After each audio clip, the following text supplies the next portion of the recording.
Civil rights attorney Aaron Siri, the managing partner at Siri and Glimstad. Mr. Siri, thank you for coming on. I just want to point out that it was 463 days, you tell us, from the time that you requested this vSafe data. vSafe is a CDC program where you just kind of report how you're doing after you got the vaccine. 463 days to get it. Why did it take so long in your estimation, sir? It's a very good question. Why did it take numerous legal demands, multiple appeals, 2 lawsuits, in fact, before the CDC finally handed over the vSafe data, which is already de-identified data for the most part that they provided just 2 days ago, 144 million lines of code that they could have provided in a matter of minutes at any point? It's a great question.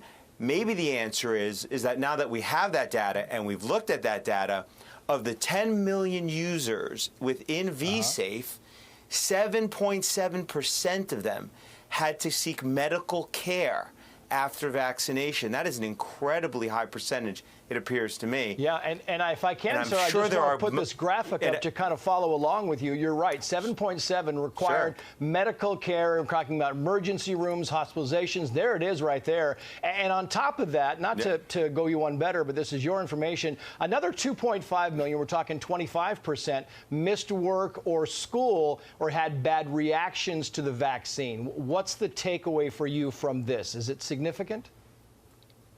It is. It seems incredibly significant. A big reason that they pushed the COVID vaccine is they said, look, not everybody's going to get, seriously injured by COVID, but for many, it'll prevent them from having symptoms, being hospitalized, missing work.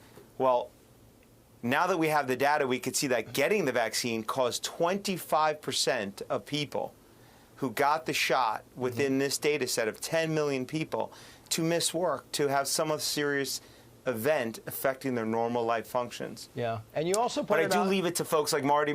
Yeah, you pointed out that 4 I was just going to say, I leave it to people, folks like Marty McCarthy. Yeah. 4 million people had reports of joint pain. I know you've got a lot of information and you want to share it, and we want to hear it. And you're exactly right. And Marty McCarthy is a great expert on these types of things, and he's a doctor. And yeah, I mean, there's some concern when you have 4 million people reporting joint pain after they got the vaccine. Yeah, right. It's not just that it's 4 million. It's that it's 4 million out of a group of only 10 million people. So that makes that number extremely high. And of those 4 million that reported joint pain, joint pain is an immune reaction. That is something to be concerned about after vaccination. About 2 million of those were moderate, not mild, but moderate joint pains, and 400,000 of them were severe joint pain.